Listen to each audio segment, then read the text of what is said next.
You're tuned in to Grown Folks Production. In the mix with the Commish, Nate.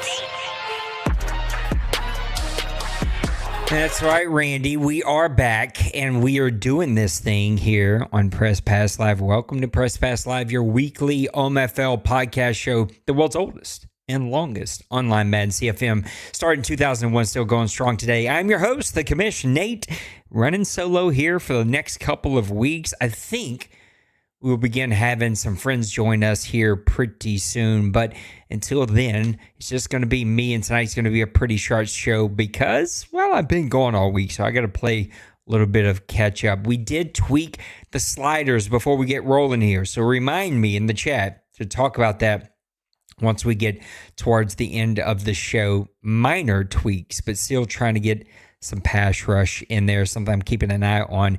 Week number 13, as we get into the fastest 2 minutes. That's probably not going to be true. It's going to be longer than 2 minutes per week, but we're going to see if we can get through it. Green Bay and Priest beat Tim and Detroit 49-45. Mr. Hooper Dynasty. Why? I just can't.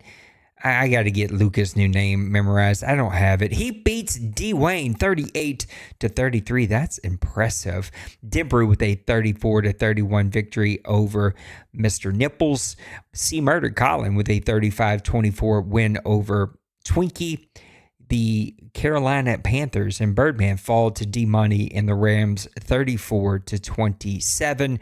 Little Koch with a 37-25 victory over Mr. Crazy B-Man, lost his name there for a second. Kobe, the 29-20 victory over Cincyberg, falling to his old team, the Indianapolis Colts. I think this was a CPU game. If I know my timeline right, Randy was already in the hospital by then, having the baby with his wife. 28-24 by Mr. Roger. Kevin with a 38-28 victory over Maniac, an impressive victory there. Massimo absolutely murdered my Saints 33-10. That was right before I was leaving for my trip. Absolutely brutal day of gaming that day. Nicesonger with a 13-3 victory over Byron. Meek with a 20-13 victory over Big Hurt. Logan with a 38-35 victory over Joker. I think we covered a little bit of this game. I think that was played right as we were doing Press Pass Live. Could be wrong on that though. Trey with a 38-28 victory over Jay Bowles. Penguins with a 42-34 victory over Bronco Jay Glaze. I want to say Bronco Man, but that's Randy Jay Glaze. And then finally Bill with a 24-16 victory over Lost Sniper. You got to come up and talk about these two guys between Priest and Tim. There's no love lost there. There's a real OMFL rivalry, a healthy rivalry handling. I can't. Words are escaping me. A real OMFL rivalry that's happening right there between these two guys.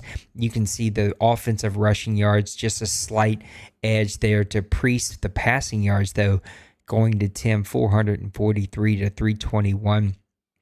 32 first downs to 23 first downs. Neither one of these guys wanted to play defense with a combined, what was the quick math, 28-34? I don't know if I did that math right, but I think 35. Yeah, been 35 points scored in the fourth quarter. Craziness between these two guys. Only one turnover each. 5 offensive red zone touchdowns for the Detroit Lions, and he won time of possession 25-37 to 18-23. So it must have been the big play there for Priest and the Green Bay Packers. 6-1 for Fargus for 451 and 76% completion percentage. Jordan Love did his best to hang pace. 5-1 for 321, a 59% completion percentage. Sorry. Jacobs, 12 for 72. Gibbs, 10 for 51. You can see no one really sticking with the run game, even though both of those guys averaging well over 5 yards per carry. And then Allen averaging over 7.8 yards per carry in this game. They just didn't stick with the run game. And the all-pro it's just easier to pass the ball. Williams, 11 for 172. St. Brown, 10 for 153. 3 touchdowns there for Williams, and St. Brown keeping pace with him. That's an outstanding explosion there for the Detroit Lions. Decker gave up a sack on the day. And then looking at your tackles, 13 for McKinney. Tackles for loss leader was going to be Phillips and Campbell, each with 2. Only 1 sack from Gary, and then the 2 interceptions, 1 from Walker, 1 from Joseph. A great instant classic game there between these two. I know they're not having the season they wish they were, but that is a really good game between 2 owners that, at least from my experience, they don't get at it. They don't get disrespectful. There's some fun banter and smack talk. That's what a healthy rivalry should look like here in the OMFL. Looking at week number 14, Tim Falls. What? I wanted to ask, how much is that monitor? Pausing. It was like 2,000. 2,000? My son asking funny questions. Dallas with see, I'm all off my game now. Tim falls to Dwayne 48-42. So Tim putting up a lot of offensive points here in some really, really good games. Oh, that's right. We didn't even we just covered week 13 and 14. Wow. We're not getting as many games in. No wonder Bill is complaining and yapping at me. My Saints just beat the Tampa Bay Buccaneers in an instant classic 38-31. Me and Kevin had a really fun game. He scored with like 35 seconds left or a minute left. It was like a minute 15 if I recall right. Minute 15, he takes a lead. Saints hit a couple of big plays, getting close. I went for the gusto, could have kicked the field goal to win. I said, nay, we're going for the touchdown. Alave up the seam for the touchdown to win that game 38-31. Little Koch falls to Byron 26-15. Penguins with a 27-24 victory over Big Hurt. Big Hurt having a couple tough games here right at the end of the season of season 116. It looks like it might push him towards not being able to make it. I don't know his record right off the top of my head, but I know that he was making a run there. Massimo with a good win over Kobe 31-27. Priest flexing on Colin 44-17. That probably messed up a lot of gold sheets and a lot of pick'ems. Good win there for Priest. 44-25. Cincyberg beats Meat Boy. An impressive victory there for Cincyberg. And then Nicehanger beats what I'm pretty sure was the CPU Colts 33-28. Nipples with a 31-23 victory over Logan. Jay Bowles beats his buddy Jay Glaze 41-33, not to 33, 41-3. Impressive victory there. D Money with a 33-20 victory over Maniac. Maniac felt like that was going to be the end of his playoff push here. And then the game that made me go, we got to do something to make this game a little bit harder. Denbrew with a 69-45 victory over Joker. Every single game this season for Joker seemed to be one there. He scores 40, 42, 45, 48, but gives up 48, 55, 69 in this one. Just a crazy good offense, but a crazy bad defensive game plan there for Joker. Roger falls to Luca 28-27. Shocks. Thank you, Nicehanger. I know his name. Luca is burned in my brain. Shocks wins 28-27 over Roger. And then finally Twinkie, the 27-6 victory over Trey. This one with a 3-time DC, came with a lot of controversy, a lot of yuckiness, and led to the big messages that you've seen a little earlier today. I'm going to go ahead and talk about my game. I never get to talk about my game. I know Kevin and I not going to make the playoffs. We're pushing for a high draft pick. Probably both of us are going to fall into the top 5, but this was just a good, fun game. Feels like the first game I've had so far this season where both teams were going back and forth. Both teams were adjusting. Both teams counter-punching. It's just a fun, classic game between two of us. I still argue, as I did on my stream, that All-Pro is just dumbed down. It's too dumbed down. It's just boring, and I wish we could play All Madden, but I'm adjusting the sliders to make this tougher. It feels like we made the run game a little bit easier, not terribly easy, but a little bit easier. So that should help get the run game a bit more, calm down some of these passing stats, and I'm trying to find some pass rush. I'm doing my best. So I made some small tweaks. Hopefully that will get us over the hump, or at least get us a little closer to the hump, and get us to be able to have a really dynamic defensive game plan. What up, Alec? I am not watching Sunday Night Football. I usually don't. By then, I'm usually doing Press Pass Live. Who's playing tonight? I asked that during my stream. Nobody knew the answer. 104 rushing yards to 91 rushing yards, 299 passing to 355. 24 first downs for my Saints, only 16 for the Bucks. So the Saints played pretty good there. No turnovers from either one of those teams. But I will say, I forced him into some bad ones, and I should have had many, at least 3 turnovers. But the game said, nay. Those are going to go Kevin's way. He's at home 24-15 to 19-45. St. Louis, a really great game. 305, 4 touchdowns, only sacked once, 52% completion percentage. Shuck, even with drops, though, was over 60% completion percentage. He had 2 touchdowns and 349 yards passing. Even Rattler got in there for one play as Shuck needed a breather. He was 1 for 1 with 13 yards passing. Rushing the ball, Irving, 16 for 76. Miller, 15 for 65. So you see, it's not that great, but neither team really stuck with running the ball. We both sort of spread it the love and didn't really give one guy a ton of carries, which I think is fairly realistic. Palmer, 7 for 195. A lot of those came on broken tackle, big plays. He had 2 that just murdered the Saints defense. And then Vele getting back in the starting lineup just delivers. You know what? I don't love the player. I don't love his age.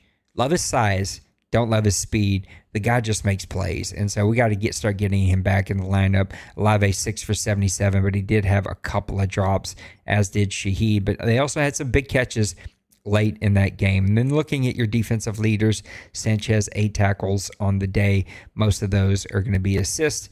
He also led the team in tackles for loss. And then only the 2 stacks on the day from Darby. I think it's Darby. No, it's not Darby's. I don't know. Yeah. We'll just say it that way. And then Stutzman had his. No interceptions on the day. An instant classic between these 2 guys. You know what? What up, Chris?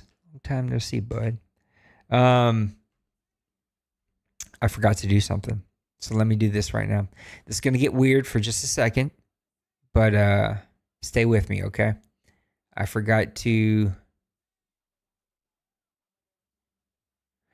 load the OMFL news. I downloaded it, had it ready, and forgot to load it. So I'm going to load it really fast. Welcome back to the OMFL News. I am Den Brew. This is your OMFL News. We just advanced to week 12. Welcome back to the OMFL News. I am Den Brew, and this is your OMFL News. We are about to advance to week 15 very shortly. Kev and Nate are playing right now. They'll get that advanced as soon as we're done here. And last week on the OMFL News, we took a quick look at the division races, and not much has changed since then, with one exception, and that's the AFC South. It is crazy tight right now. The owner of the Colts, our guy Randy, has had to step away the last 2 games due to his daughter being born.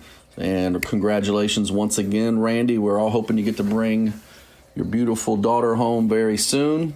And with Randy being out, this has caused him to lose 2 straight. It's really tightened up the division race. The Colts are still sitting there on top despite those 2 losses at 8-5. But the rest of the division, the Jags, the Titans, and Texans are all sitting there at 7-6 and ready to move up to that top spot. I took a quick peek at the schedule coming up. And in week 17 and 18, we've got some matchups that are going to be huge. Week 17, Jags and Colts play. And then in week 18, Titans and Jags and Colts and Texans. So we got a lot of AFC South divisional matchups those last 2 weeks. So this division's probably not going to get decided until that final week of the season. I look back, and the Colts have already split with the Titans on the year, and they just lost back-to-back to the Texans and Jags. So this is going to be a fun one to watch. I can't wait to see how it plays out. My prediction, not that anybody cares, is that Randy gets back very soon and somehow finds a way to pull out a couple of wins in week 17 and 18 to hold on to the division and take that momentum into the playoffs. What say you? That is it for this week. Back to Nate and Press Pass Live. I appreciate my buddy doing that. Thank you so much, Jim Brew. And somebody was either taking a very long piss or he's got a fish tank, and him and Kevin probably could share fish tank stories. I love fish tanks. I got one. It's like way back there. You can't see it right now. At least on this scene, you can't see it. I grew up in the pet industry, so I love me some animals. Let's talk a look. Let's talk a look. You want to talk a look? I like to talk a look. Do you like to talk a look? Let's talk a look. Let's take a look while we're at it as well. Right now, I went and just took a quick peek. The last update we had from Bill was like 2 days ago or a day ago, something. And I was like, I think it was a day ago, but it was before a couple of games got played here, and we've moved into the new week. So I don't have like a super updated list from Bill. What up, Jerks? Is it Jatrix? I don't know. Anyway, what up? Thank you for hanging out with us. All right, so let's take a look at the AFC from how I see it right here. Bengals are your number one seed. It looks like they've got that thing almost completely sewed up. We've got, 2 games left to go here, so he needs one more win. The Steelers dropped a couple there, but Logan right up there at 10-3. Kobe and his Jets at 9-4. The Chargers are at 8-5. Ravens 8-5. Colts 8-5. You just heard Denbrew talking about the Colts, though. Hopefully he'll be able to get home soon and get back in there and make his run. He was playing superb football and probably was going to finish in the top 3 seeds there in the AFC. Massimo and his Dolphins are still there. Nysanger still in there. Byron, he had a big win this past week. Excuse me, at 7-6. Roger's still there at 7-6. And I think that's where that kind of line for me starts to get drawn, is like Jaguars up. I don't know if I believe in the Titans down. Let's look through a couple of these races that we got going here. I called this one earlier, but Bengals, Steelers, Ravens having a great season. The Ravens have dropped a couple more than I expected. I expected it just to also be a 10-win team, but he still has a chance there to win a couple more here at the end and make a run. Let's see what happens with the Steelers. Bengals have this division on lock, but Ravens and Steelers still very much in the hunt, trying to make a run, and it wouldn't surprise me if both of those teams made the playoffs. Looking at the AFC South, you heard Mr. Denbrew talking about this. All of these teams are still in the hunt. I just personally don't know if I believe in the Titans and Texans. They've been a little too hot and cold. Nysanger coming on late here in the season, and with Randy's situation, that's causing this to be a closer race than I think it would normally be. He's on the 2-game losing streak. If he's not able to play again this week, hopefully he can. Hopefully he can get home with his wife and his baby, and he can play this week. This cough is driving me nuts, y'all. Hopefully that can happen for him, and we can see the Colts, be able to play this out. It's never great when something's sort of just taken from somebody. I love Nysanger making a run here, but for my draft picks, I need him to not make a run. No, I'm just joking. AFC East, you got the Jets at 9-4. Dolphins still hanging in there at 7-6. I think the Bills and Patriots are all but done. Chargers at 8-5. Raiders, Chiefs, Broncos. This one's all about the Chargers. So to me, really comes down to a couple races. Can Massimo and the Dolphins make a run? What happens here in the AFC South, it puts the Jaguars, Titans, and Texans all still very much in it. But I personally really like the AFC North, and I'm going to go ahead and give a nod to them. I think they're going to get the 2 wild card spots. Somehow Randy's able to get home and get that last game or 2 games played, win his division. Nysanger's going to do me a favor, have a higher draft pick, help me out since I'm trying to do my rebuild. Nysanger, you can make a run next year. You know what I'm saying, brother? I played Kobe, so not looking good. Did that game already get played? I'll have to go look and see if that game already got played. There's no way. We just advanced a few minutes ago, so Oh, you mean you play? Dumb me. See, this is what happens when we go late at night here, or Nice Hunger. You play Kobe.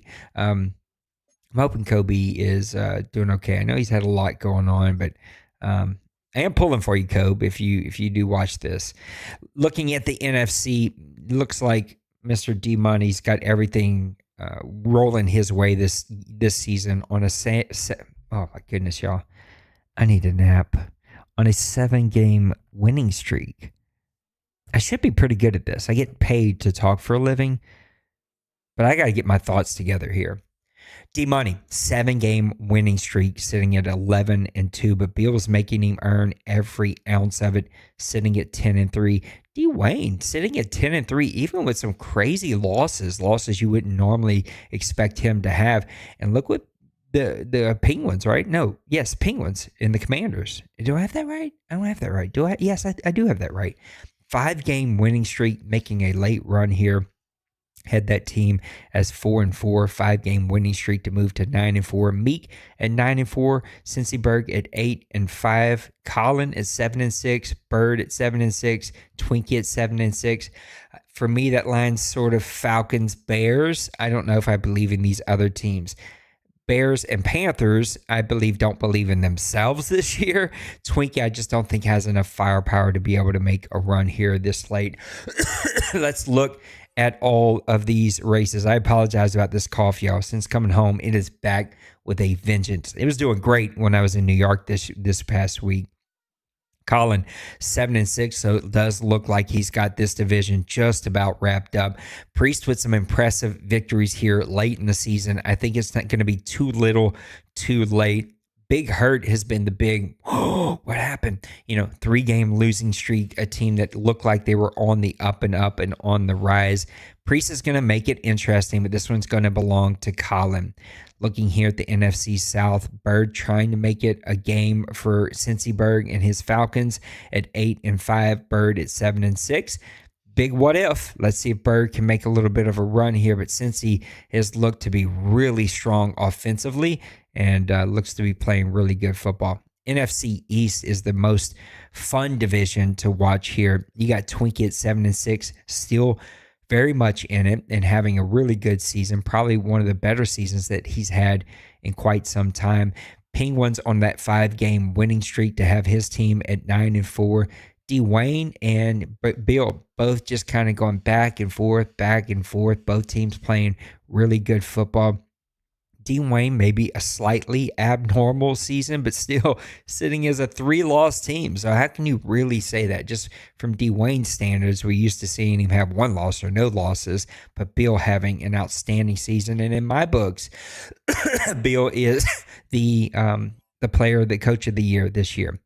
D-Money has the NFC West on lock, 11-2. But Meek is making it interesting at 9-4. He's going to make a run at the playoffs here. I want to see what happens between Seahawks, Cowboys, Commanders. Those are going to be the 3 teams to watch. I'm going to go ahead and give a nod to the Seahawks because he proves me right more often than he proves me wrong. Look for the Seahawks to get in there. Cowboys, Penguins is going to fall just short in this late season run. Let's look and see what Madden has right now. We'll look at the playoff picture, and you see the number 1 seed on both sides, the Rams and the Bengals. On the AFC, they've got Jets, Miami, Colts, Ravens, and then Chargers and Steelers. That Colts is just kind of in the air because of his real-life situation. On the NFC side, you got Giants and Meek in the Seahawks. You got Cincyberg and the Falcons against Penguins and the Commanders. That would just be a really fun game to watch there. 2 AFC powerhouses moving over to the NFC this season. And then Colin versus D-Wayne. It's so weird not to see D-Wayne up in that number 1 spot. He's down there at the number 5 spot, and he's going to have to work his way through this one if that is where he stays. Should be a really, really good season. We're going to go to another commercial real quick, and when we come back, we're going to open up the OMFL mailbag. Oh, no. When we come back, we're going to look at the draft. Then we're going to open up the OMFL mailbag. I'm going a long one here, because I need to go grab a cough drop and see if that helps me out at all. Mr. Maniac, take it away. Howdy there, y'all. Have you ever had trouble staying fresh in your Madden game? Has your FBR really stunk it up? Do you reek from sweaty gameplay? If you answered yes to any of these, we can help. We are proud to tell you about a great new product. We call it Dream Bean. Yes, that's right. Dream Bean works hard to get rid of stale Madden gameplay, penetrates deep into the pores to reach those stubborn, hard-to-reach FPR issues. Turn that Madden reek into Madden chic with Dream Bean. State-of-the-art design that gets the job done.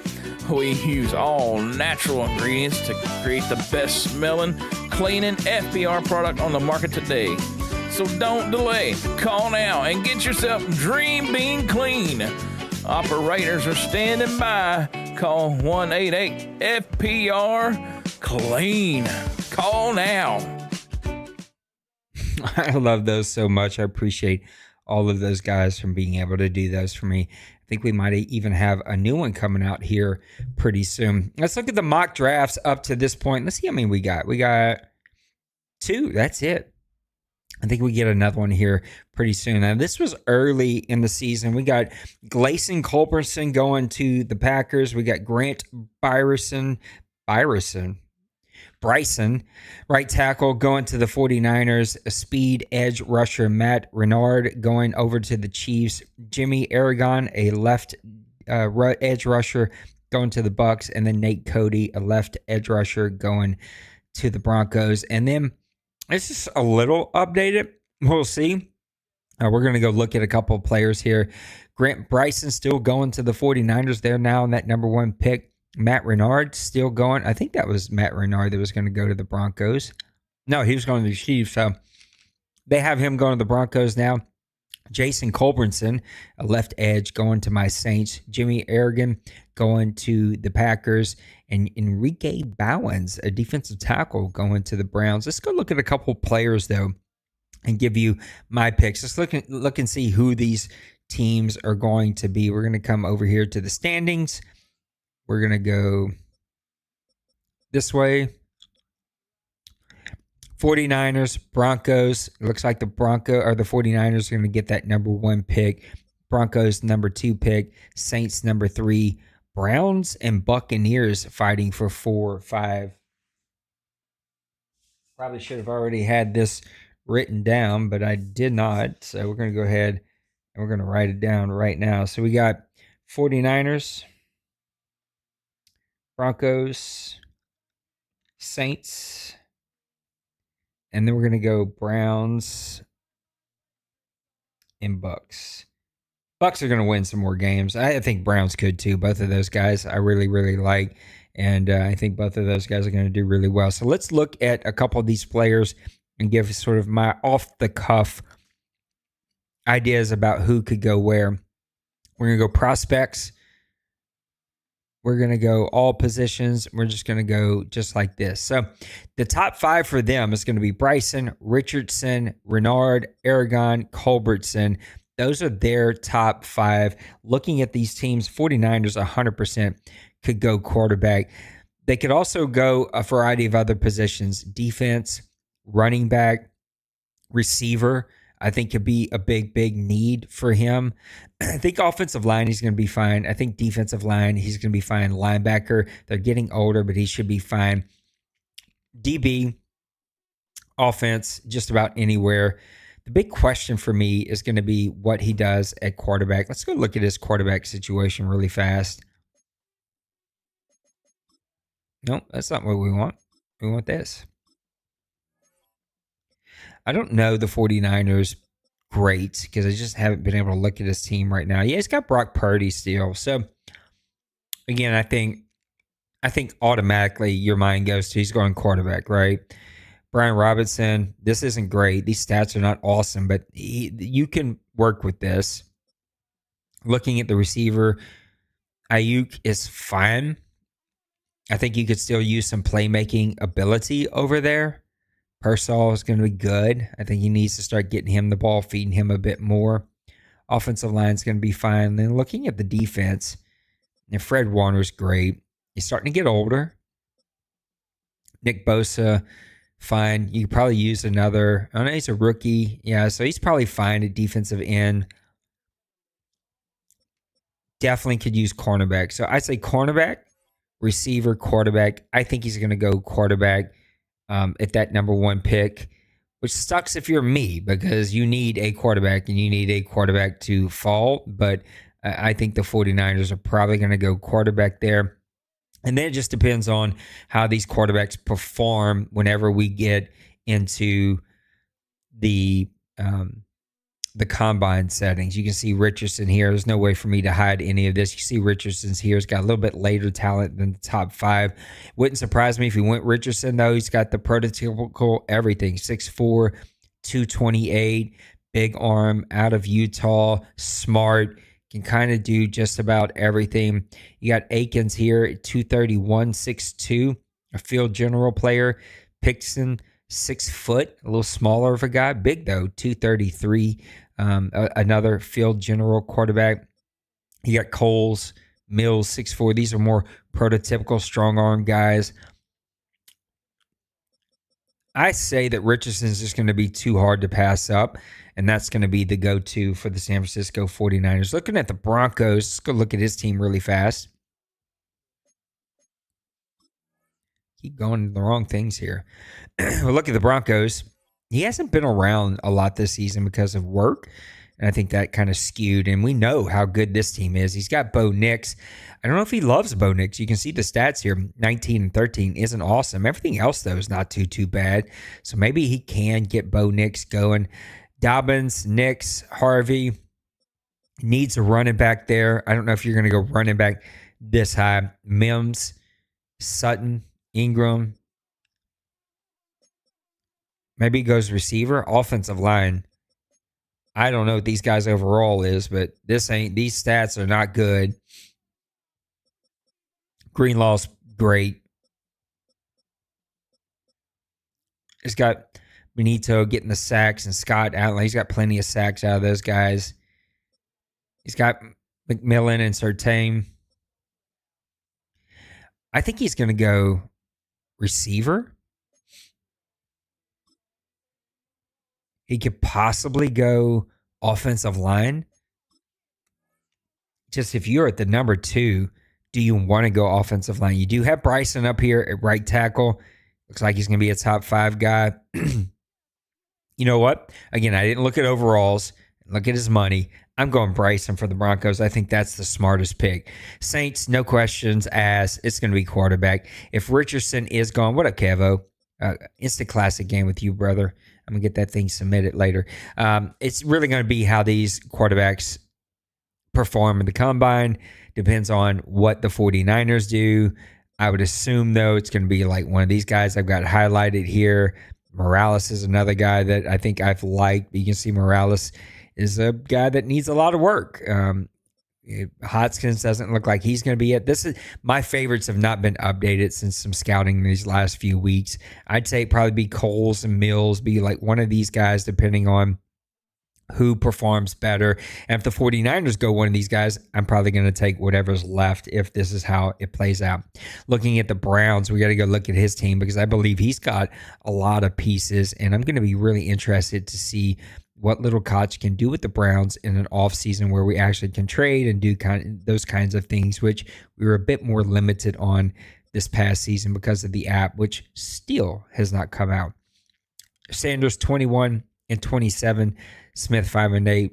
Maybe he goes quarterback. I doubt it. I think these guys are very workable, and he'll be able to make something happen here. Juckins, 578 and 5. You expect him to have a bit better of a season from him. Could possibly look at running back in this league. Judy's going to be great. Bond, great. These are guys, though, that are just going to keep getting better. He's got Kenyon Coleman now. Yeah, I think he's set at wide receiver. His offensive line has played really well, so I think he's probably going to be fine on offensive line. Could use a pass rusher. I mean, Garrett's getting old, and he's only got 5. He's got plenty of interceptions there from Ward.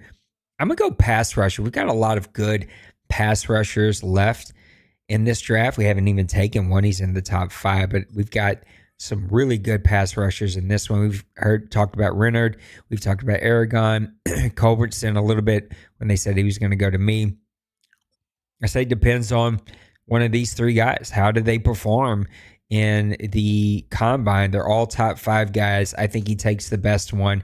We're going to use Renard just because that's a name that we've watched a couple of different times in these mock drafts. I think he's going to go to the Cleveland Browns. And then finally, my guy Kev. Kev, you're here. You can tell me what kind of positions you're leaning to. I'll give my unbiased position here. We're going to go look at these Tampa Bay Buccaneers, who I think are set on offense. Probably wants a playmaker at the receiver position.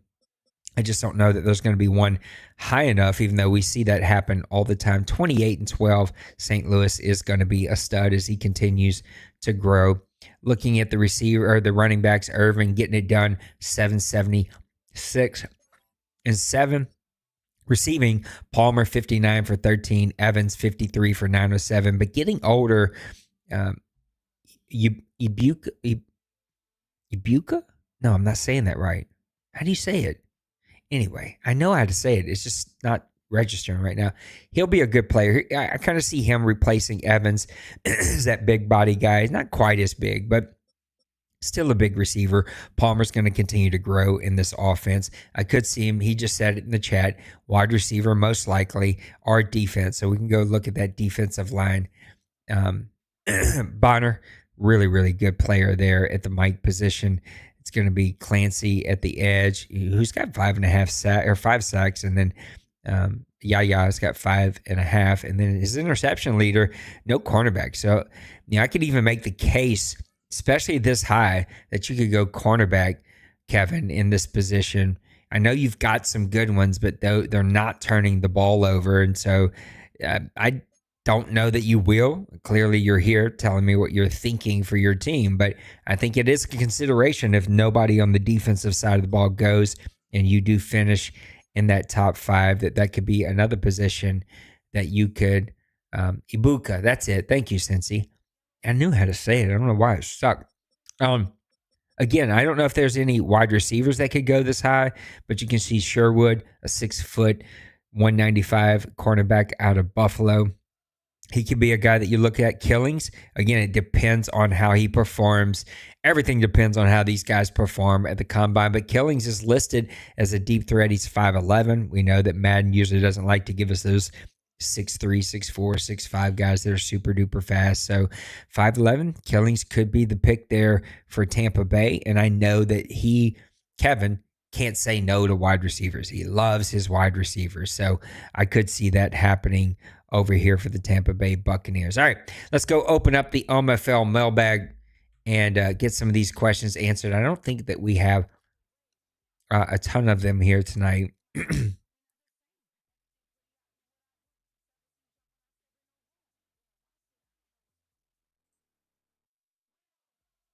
Sorry, I'm just answering something.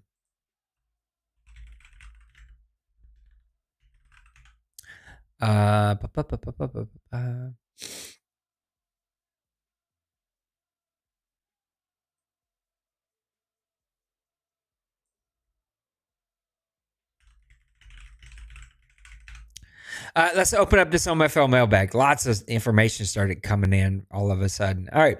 Looks like we got a handful of questions, so we can get through these.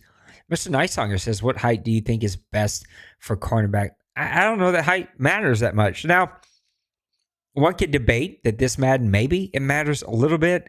I like big, tall receiver or big, tall corner. Who doesn't? Who doesn't want a 6'3", 6'4" cornerback?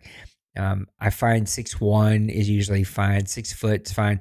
I start getting nervous in the 5s personally, but I don't also know that I have a book of evidence that could provide one way or the other, that one way is better and one way is worse. I just think that 5 and lower makes me nervous, especially in this Madden with jump balls. Give me 6'1" and bigger, but again, I think the book of evidence is pretty small. Mr. Collins says, are you looking forward to playing in and or watching inclement weather games during the final stretch of the season? I do look forward to it. I like that it's new. I like that it affects. I had a blast in the handful that I played in the preseason. In the South, we don't play a lot of those inclement weather games. I play in a dome, so I don't see a ton of them. Half of my games are going to be covered. And then the divisional games, I play those in Atlanta, which is covered, and it just leaves Carolina and Tampa Bay for one game a season plus whatever my extra games are. So I have a limited sample, but I do find those fun and good for the league and good for Matt. It's one of the things I think they've done really, really well. Nice Hunger, what do you think is the most important attribute for a middle linebacker? Change of direction. I think speed is awesome and always going to be a powerhouse of a attribute, but change of direction, the ability to kind of flow and not lose speed is just critical. And guys who have those middle linebackers that can cover hash to hash and take away the middle of the field have really good change of direction. Tim, which team missing the playoffs do you think can turn it around and make the playoffs next season? Let's go look at that, Tim. It's a good question. I think it all depends on what's going to happen with the offseason. The offseason is so pivotal for a lot of different teams. I'm going to say, and some of these 7-win teams are going to get in there, but we'll say 7 and up, right? Bears are going to be in, though barely, right? Dolphins, I think, I'm not going to consider them because I think they could be in. Panthers could be in. Jaguars could be in.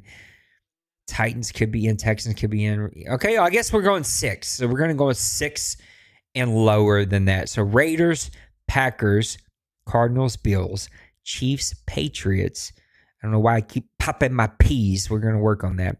Vikings, Lions, Buccaneers, Browns, Saints, Broncos, 49ers. I think there's a couple teams that float to the top immediately. Lions, Vikings, Patriots. Those are 3 teams that immediately pop towards the top. I'd also say Bills, Cardinals, Packers have proven a lot. I think Priest has really shown a lot this 5-game winning streak. Those would be the 6 teams. If I really had to narrow it down and give you for sure one from each side, man, I'd be really hard pressed. That would be a really good question. And man, NFC, if I absolutely had to guarantee one, I'd want to say Big Hurt and Maniac, and I'd go Maniac in that because Big Hurt's got a new job, family, like all those things that happen. It feels like it's pulled Big Hurt away here recently. he's had bigger fish to fry. If I had to look at the AFC, I love the Bills and the Patriots. I'd go Patriots. I trust their defense more. I think a good offseason, he can get things figured out. So if I absolutely had to give my Nate's Commish guarantee on both of those, I'd go Maniac and Lost Sniper. I think those are going to be really good. Thank you for the reminder about Caleb Williams. I forgot, Trey, that he is hurt. That happened while I was gone. That is a big, big blow. And the reason that he's struggling to get across the finish line, can Priest get there? We'll have to find out together. And that's what makes the OMFL awesome. Couple more here. We got Trey. Say, what potential wild card matchups are you most looking forward to? I talked about a couple of those, Trey. Let's come look at these really quick. We're going to go playoff picture. Let's just say it plays out the way that we see, because I'm not doing a bunch of math and sitting here trying to figure out a bunch of what ifs. I would say a couple of these would be really fun. NFC, I always start with the AFC. Let's start NFC. Bill versus Meek. 2 guys that can hit the big play very, very good defense, and can make a lot of plays on both sides of the ball. That would be a fun matchup. Cincyberg, Penguins might be the funnest matchup this entire playoffs. Offense, defense, both really smart play callers. Both guys that know how to build really good teams that fit their style. I think that would be just an outstanding matchup to be able to come and watch.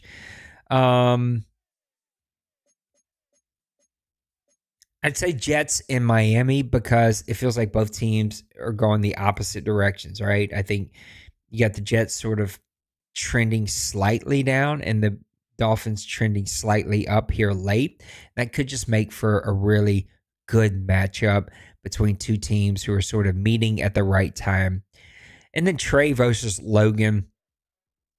I don't know how it's going to work out. Logan should have his starters that were suspended back for this game. Trey, you've been playing really good football. Little up and down here, but I can see your team trending up as we come to the end of the season here and make a run for the playoffs. That could also be just a really fun matchup between two guys that I think play football very similar and would be just a good matchup between those two guys.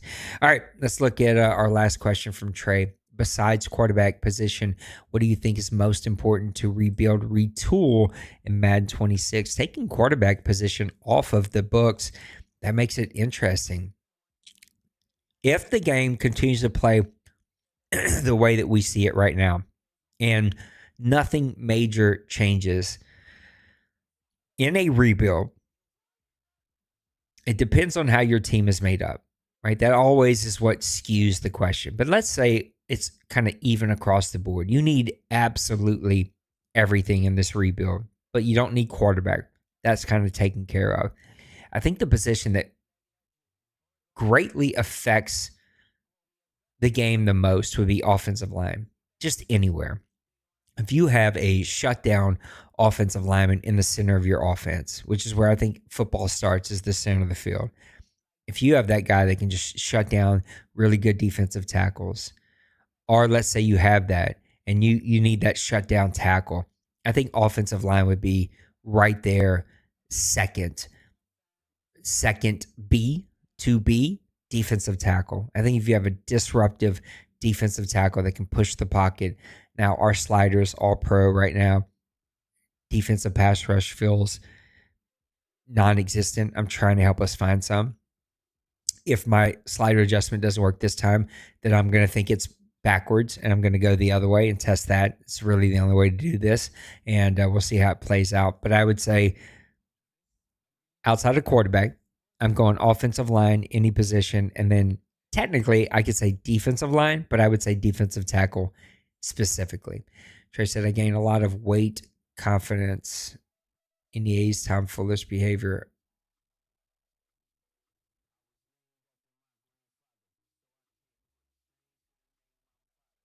What does weight confidence mean? I'm sitting here trying to figure out what you might have accidentally meant, but maybe you did mean that, and that's like the way Canadians talk, and I just don't understand. But yeah, you got me on that one. We talked about that game a little bit. It's unfortunate when those things happen in the OMFL. I think there's always personalities that get involved, and it's just kind of an unfortunate thing that happens sometimes. All right, that's going to be it for the mailbag. Let's go play another commercial, and then when we come back, we're going to talk my top 5 draft picks, which we already talked. So I guess I kind of skipped ahead of myself there, but we can put a bow on the show. Okay, take it away. Does your halfback feel like he is stuck in the mud?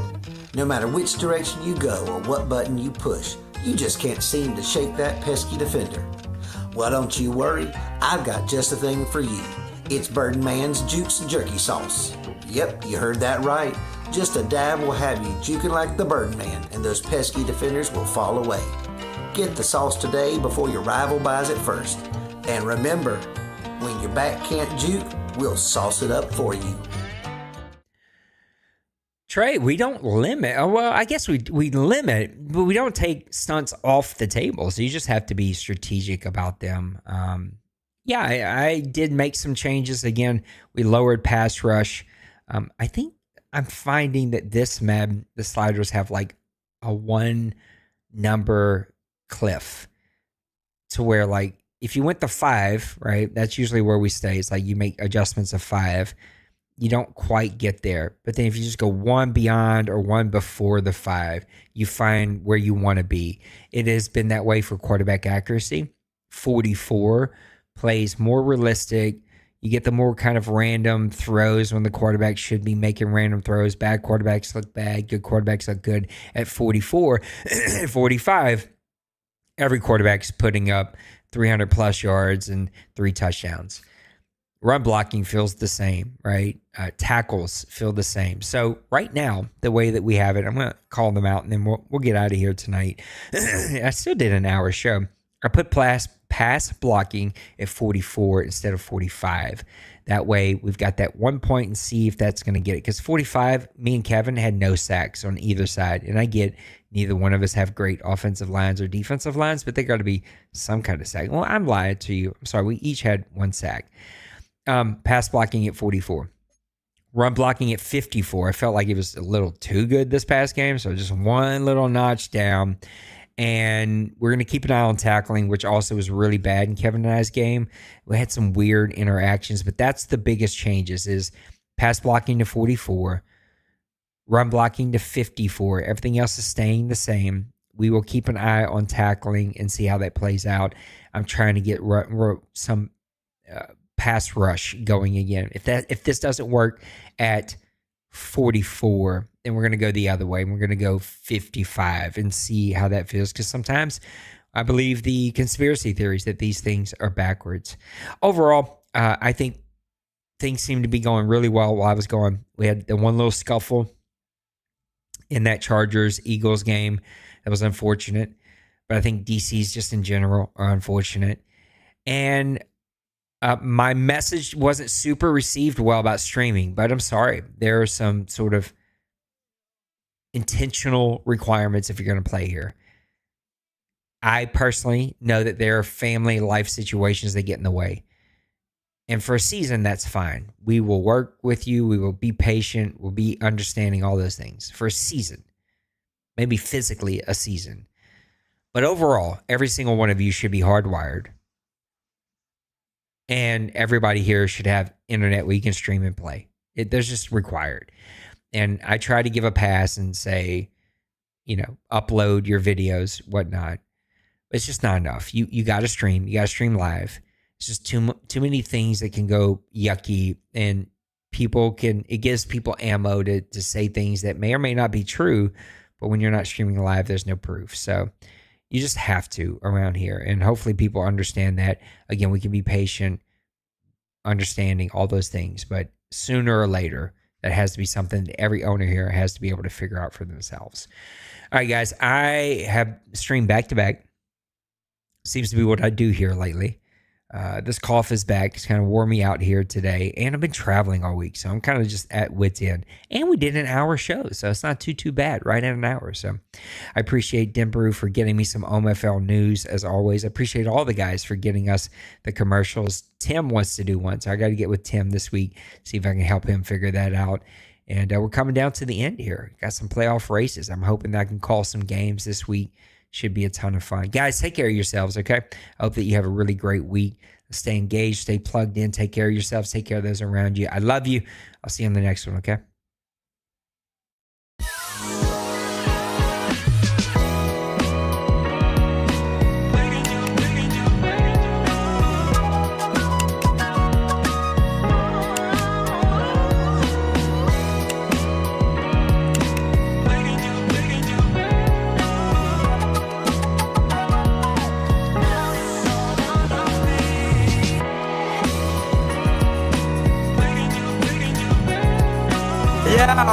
Smash that like and subscribe.